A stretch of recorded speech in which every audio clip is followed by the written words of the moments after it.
In this video, I'll show you how to add a custom domain in Bolt.new.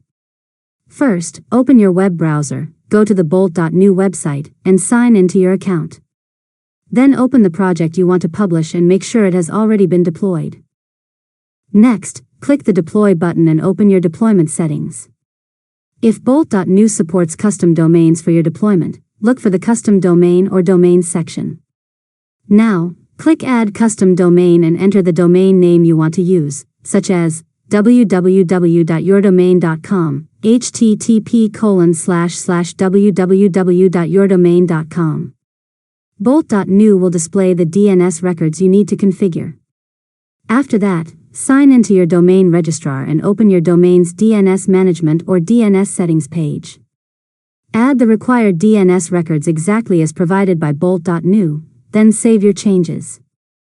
Return to Bolt.new and wait while your domain is verified. DNS changes may take some time to propagate, so verification might not happen immediately. Finally, once your domain has been verified, open your custom domain in a web browser to make sure your app is loading correctly.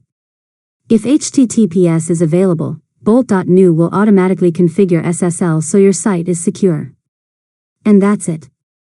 You've successfully learned how to add a custom domain in Bolt.new.